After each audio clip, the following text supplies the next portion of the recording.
Bonjour, bienvenue pour une nouvelle semaine en compagnie de notre pédopsychiatre Martial Ruffaut. Bonjour. Bonjour Fréquentine. Ce matin, c'est Juliette qui est venue vous voir. Bonjour Juliette. Bonjour.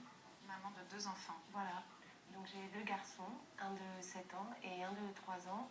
Et en fait, le dernier, on a diagnostiqué justement, il a un retard de développement psychomoteur, mais inexpliqué, son diagnostic en fait. Et en fait, on s'est aperçu du retard quand il avait 6 mois. Et donc on est allé voir un neurologue, on a fait des IRM, on en a fait 2, une à 1 an, une à 2 ans. Donc il n'y a rien au niveau neurologique. On a fait également des tests génétiques, on n'a rien décelé non plus. Et donc là, on se rend compte que finalement, dans la notion de retard, dans la notion de rattrapage, mais on est en train de prendre conscience qu'il ne va finalement pas rattraper.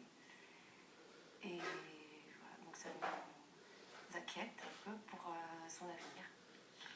Oui, vous dites quelque chose qui accompagne la vie des parents dont les enfants sont finalement en situation de handicap.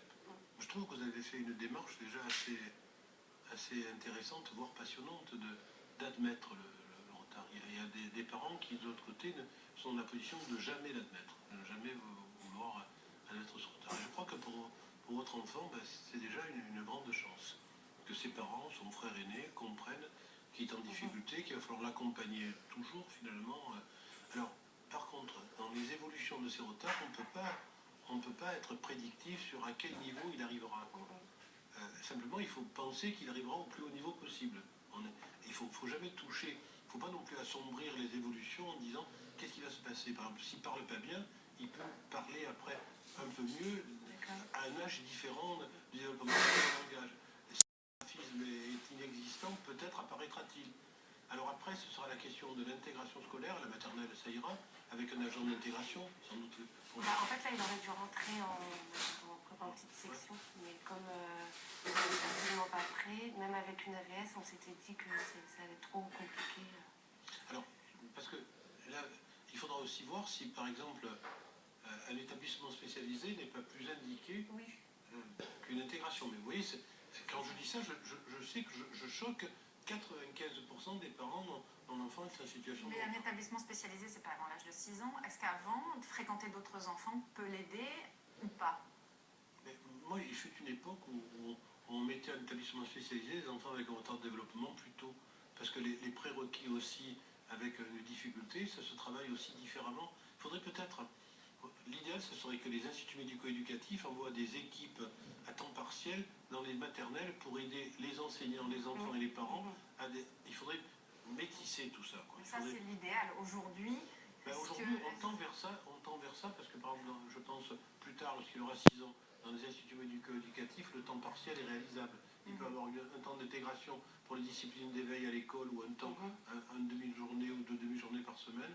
Avec la modification des rythmes, pourquoi pas utiliser aussi ce temps de la modification de la demi-journée des rythmes scolaires pour intégrer les enfants en situation de handicap au milieu de la scolarité normale, justement 15 activités de théâtre, de sport, de musique, etc.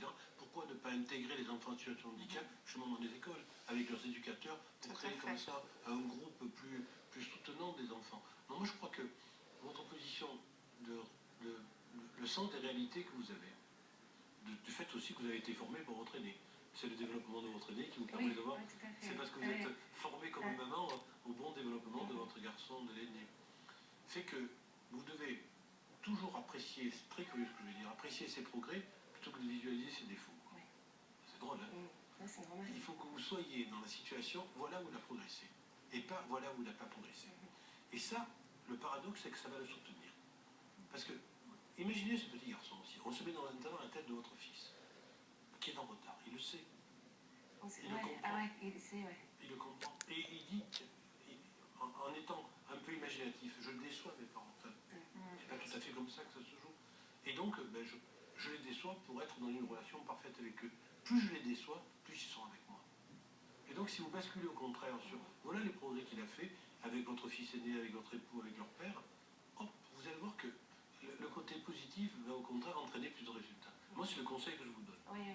C'est vrai qu'on n'a pas fait ça comme au début, on pensait qu'il allait rattraper.